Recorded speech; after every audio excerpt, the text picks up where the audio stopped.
बिन देखे मोहम्मद पर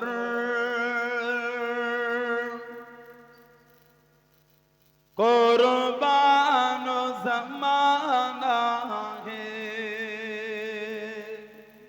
বলুন না সুবহানাল্লাহ। আমার হুজুরকে না দেখে গোটা জামানায় আমার হুজুরের পাগল। বলুন সুবহানাল্লাহ। बिन देखे मोहम्मद पर कुर्बान जमाना है। जिस जिसे को भी देखा है वो उनका दीवाना है। जिस जिसे को भी देखा है वो उनका दीवाना है। रोज़ा के दुआ का जन्नत का वो टुकड़ा है। रोज़ा के दुआ का जन्नत का वो टुकड़ा है। मैं तो अम्मा की रहमत का खजाना है। हुजरे में तो अम्मा की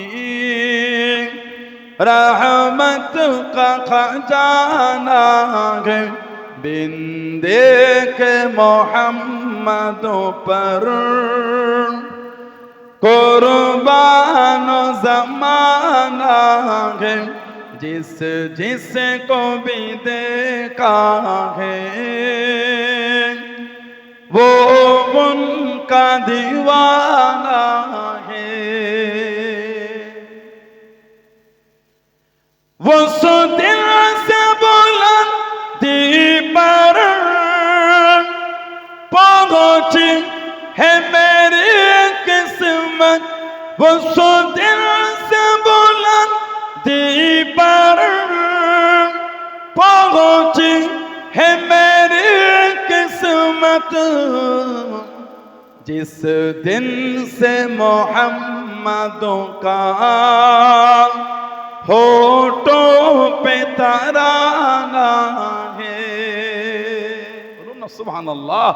अल्लाह के जोरे बोला गया ना। उस दिन से बुलंदी पर पहुंची है मेरी किस्मत। ওই দিন থেকে অনেক বুলন্দে অনেক আলা জায়গায় আমার দরজা আল্লাহ পৌঁছে দিয়েছে। কবে? जिस दिन से मोहम्मद का सल्लल्लाहु अलैहि वसल्लम होठों पे तराना है। যেই দিন থেকে আমার হুজুরের গুণগান আমার জবানে শুরু হয়েছে সেই দিন থেকে ইজ্জত আল্লাহ আমার বাড়িয়ে দিয়েছে। বলুন সুবহানাল্লাহ। जिस दिन से मोहम्मद का होठों पे तराना है। बिन देखे मोहम्मद पर कुर्बान जमाना है। जिस जिसे को भी देखा है वो उनका दीवाना है। महताब हुआ टुकड़े उंगली के इशारे से। महताब हुआ टुकड़े उंगली के इशारे से। हर मोज़िज़ा आला है अंदाज़ सुहाना है। हर मोज़िज़ा आला है अंदाज़ सुहाना है। बिन देखे मोहम्मद पर कुर्बान जमाना है। जिस जिसे को भी देखा है वो उनका दीवाना है। अल्लाहुम्मा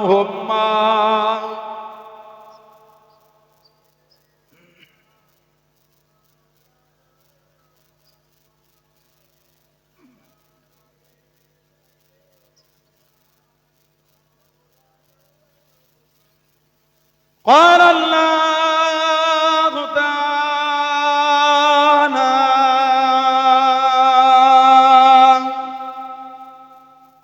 في كلام المزيد والفرقان الحميد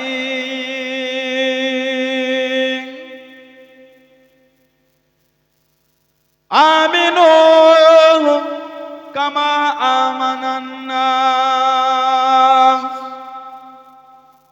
قال رسول الله صلى الله عليه وسلم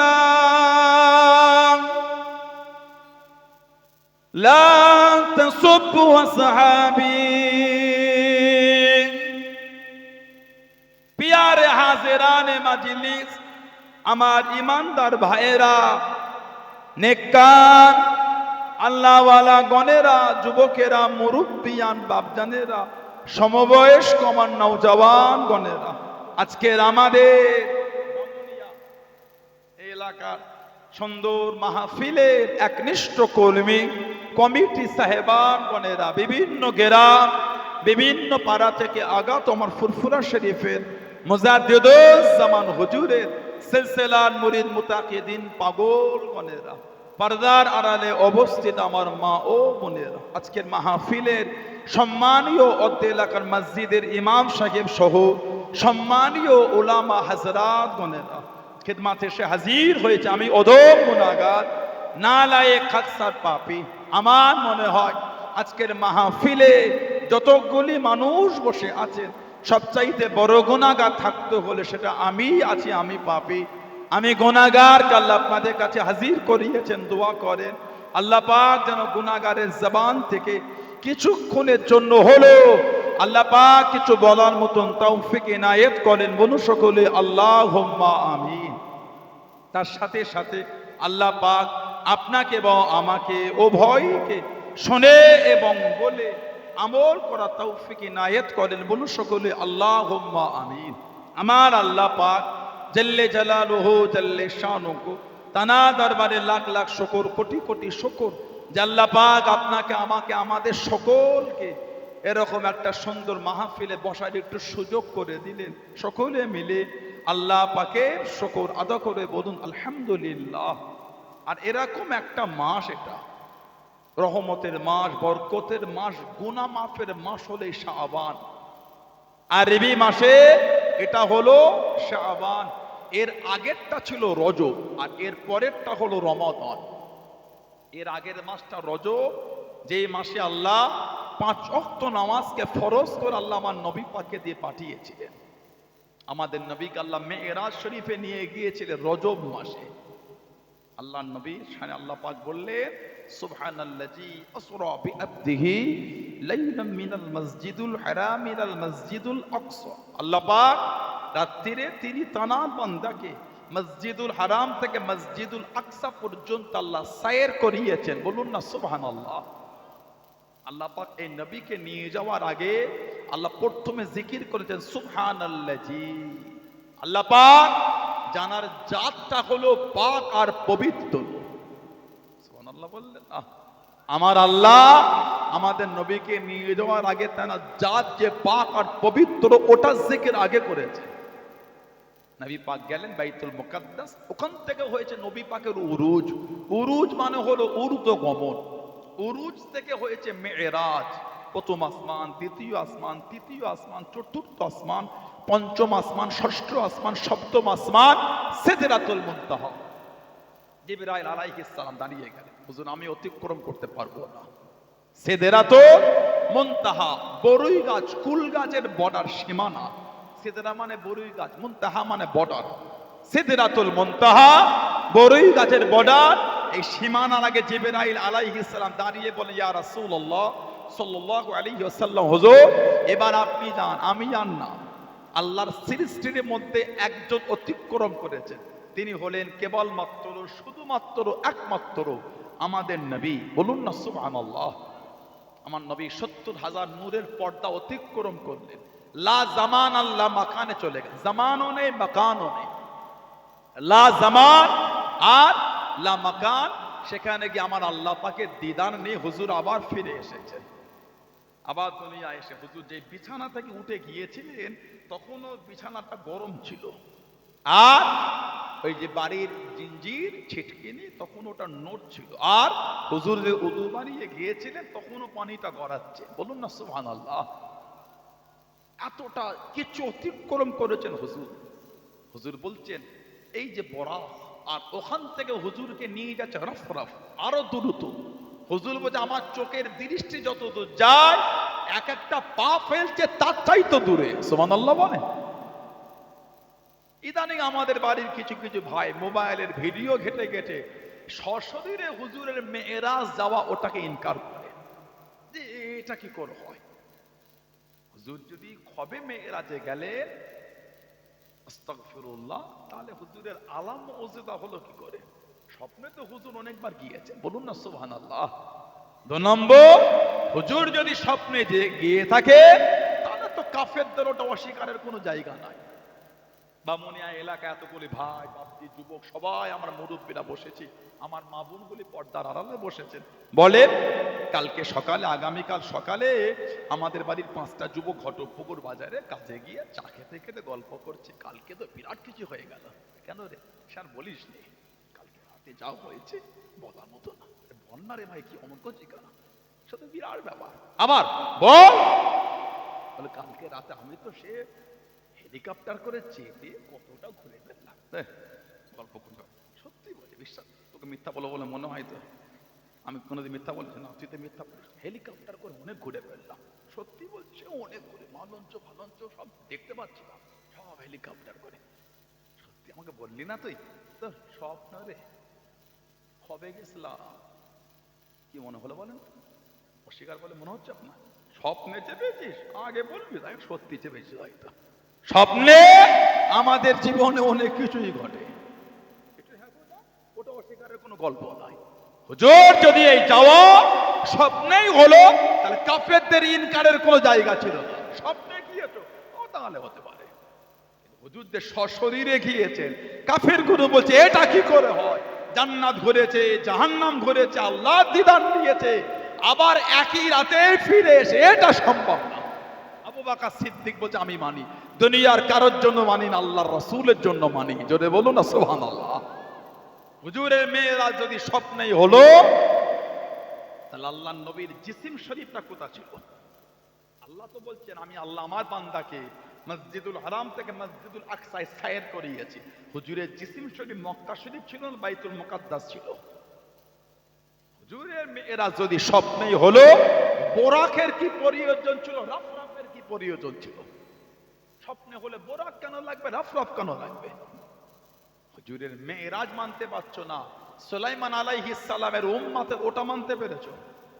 সুলাইমান নবী জানাকে আল্লাহ বাদশাহিত্ব দিয়েছিলেন। বলুন না সুবহানাল্লাহ। যিনি পিঁপড়ের ভাষাটা শুনতেও পেতেন, বুঝতেও পারতেন। সুবহানাল্লাহ বলবেন না? ওনার কাছে খবর পৌঁছে দিত, পাখিটার নাম ছিল হুদহুদ পাখি। আমি ওই ঘটনা বলতে আসি, উনি বিলকিস রানীকে দাওয়াত করেছিলেন। কে? নবী সুলাইমান আলাইহিস সালাম। উনি যখন ওই পিপিলিকার ওয়াদিয়ে নামটা, পিপিলিকার ওই পাহাড়ে উপত্যকায় গিয়ে পৌঁছেছিলেন, তখন পিপিলিকা বলল এ পিপিলিকার দলেরা, ইয়া আইয়ুহান নামলু দুখুলু মাসাকিনাকুম, এ পিপিলিকার দল তাড়াতাড়ি গর্তে প্রবেশ করো। কেন? ওই সুলাইমান আলাইহিস সালামের কাফেলা আসে, উনাদের অজান্তে আমাদের করে পিষে দেবে, উনাদের অজান্তে আমাদের করে পিষে দেবে। সুলাইমান আলাইহিস সালাম এই পিঁপড়ের এই কথাটা শুনে কাফেলাদের করে দূরে দাঁড় করিয়ে মুচকে মুচকে হাসছেন আর বলছেন পিপিলিকার এই এই আলোচনা করছে। পিঁপড়ের ভাষাটা উনি শুনতেও পেয়েছেন, বুঝতেও পেরেছেন। জোরে বলুন না সুবহানাল্লাহ। বিলকিস রানীকে দাওয়াত করলে উনি বলে কে আছো? বিলকিসের সিংহাসনটা আমার দরবারে হাজির করবে। জেন উঠে বলছে হুজুর আমি আনবো। টাইম দুপুরের মধ্যে হাজির হয়ে যাবে। সানাউল্লাহ সিদ্দিকী যে চেয়ারটায় বসে আছে সিংহাসনে, 3টে ভাই যদি এসে এটা এখান থেকে নিচে নামাতে যায়, এর মধ্যে আমাদের চোখের পাতাটা 20 বার ফেলা হয়ে যাবে। বলেন, আর হুজুর বলেন কে আছো? এর আগে একটা মানুষ উঠে দাঁড়িয়েছে, ওনার নাম ছিল আসিফ বিন বালখিয়া।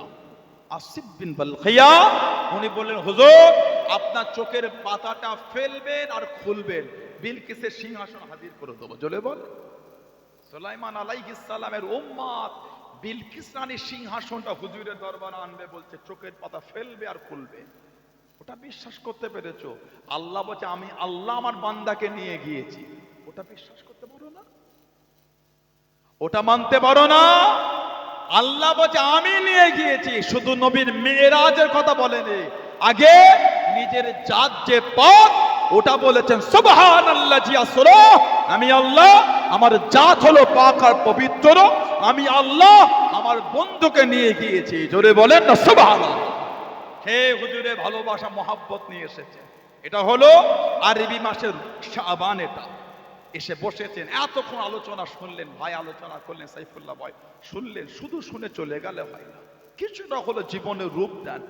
মানতে যদি না পারলাম জীবন ধন্য হলো না। তো যদি চরিত্রটা নাই বদলাতে পারলাম ধন্য হব কি করে? এসে বসেছেন, অন্যায় সবার আছে, আমারও আছে, আপনারও আছে, অন্যায় দিয়ে বসতে হয় না। আল্লাহ পাক তানার কাছে মাফ চান, তানার কাছে তওবা করেন। এত সম্মান ইজ্জত আল্লাহ আমাদের দিলেন। আল্লাহ পাক কোরআন শরীফ 30 পারা সূরা 3 আমাদের সম্মান বয়ান করার আগে 4টে জিনিসের কসম আল্লাহকে খেয়েছেন। তিন ফলের কসম, যাইতুন, যাইতুনের কসম, আর তুর সিনিন, তুর পাহাড়ের কসম, যে পাহাড়ে আল্লাহ একটা আসমানি কিতাবকে নাজিল করেছেন। কিতাবের নাম ঠান্ডা কিন্তু কম। এই ছালটা কে দিল? কোন ভাইটা দিল? এটা নেই তো। এই যদি কষ্ট আমারটা নিতে পারে কিছু করে, এখানে মূর্তি ছিল তো ওই জন্য চাপা দিলাম। ওই ভাই মানে সাইফুল্লাহ ভাই খেয়াল করেন, করলে উনিও চাপাতে দিতেন। এগুলো চলে, এগুলো যখন আপনারা ভাড়া করবেন দেখে নেবেন। এখানে ময়ূরের একটা ইয়ে করা আছে, কষ্ট আমারটা নিতে পারে, অসুবিধা নেই। আমার ঠান্ডা লাগে না আমাকে। ও কাজ করতে গরম হয়, অসুবিধা নেই, এমনি ঠান্ডা কম আজকে। বলে ওই পাহাড়টার নাম তুর পাহাড়, কিতাবের নাম তাওরাত, নবীর নাম নবী হযরত মুসা আলাইহিস সালাম। আসমানি কিতাব কটা বলেন তো? 104টে কিতাব। 4টে হলো বড়, 100টা হলো সাহিফা, ছোট ছোট কিতাব। এই 100টার মধ্যে 10টা আল্লাহ নাজিল করেছেন নবী আদম আলাইহিস সালামের উপরে, 50টা আল্লাহ নাজিল করলেন আদম আলাইহিস সালামের ছেলে নবী শীশ আলাইহিস সালামের উপরে, 30টা আল্লাহ নাজিল করলেন নবী ইদ্রিস আলাইহিস সালামের উপর, আর 10টা আল্লাহ নাজিল করলেন নবী ইব্রাহিম আলাইহিস সালামের উপর। এই হয়ে গেল 100টা সাহিফা, ছোট ছোট কিতাব। 4টে হলো বড়, তাওরাত, ইনজিল, জাবুর আর কোরআন শরীফ। এই 4টের মধ্যে আল্লাহ একটা তাওরাতকে যে পাহাড়ে নাজিল করেছে, ওই পাহাড়টার কসম আল্লাহ খেয়েছেন। আর ওয়াহাজাল বালাদিল আমিন, মক্কা শরীফের কসম, যে শহরে আল্লাহ আমাদের নবীকে পাঠিয়েছে, ওই শহরের কসম আল্লাহ খেয়েছেন। বলুন না সুবহানাল্লাহ। এই 4টের কসমের পরে আল্লাহ ভালোবেসে বললেন, লাকাদ খলাকনাল ইনসানা ফি আহসানি তাকওয়িম। আমার আল্লাহ বলেন, মানুষকে আমি আল্লাহ উত্তম রূপে আমি আল্লাহ বানিয়েছি। বলুন না সুবহানাল্লাহ। যা আল্লাহ বানিয়েছেন, আমাদের থেকে সুন্দর আল্লাহর কিছুই তৈরি করেন। আমরা হলাম সব থেকে ইজ্জত আল্লাহ, কেন জানেন? আমার নবীর জন্য। বলুন না সুবহানাল্লাহ। ভালো হয়ে যা, এত সম্মান আল্লাহ আমাদের দিয়েছেন। আল্লাহ পাক কোরআন শরীফ সূরা হাশরে বলেছেন, লা ইয়াস্তাবি আসহাবুন নারি ওয়া আসহাবুল জান্নাহ। জান্নাতের অধিবাসী আর জাহান্নামের অধিবাসী দুজনে কিন্তু এক না। আর পরে আল্লাহ বললেন, আসহাবুল জান্নাতি হুমুল ফাইজুন। জান্নাতের অধিবাসী তারাই হলেন সফল, তারাই হলেন কিসমতওয়ালা। আল্লাহ আমাদের প্রত্যেককে জান্নাতি করে দেন। বলুন আল্লাহুম্মা আমিন। বলেন আল্লাহুম্মা আমিন।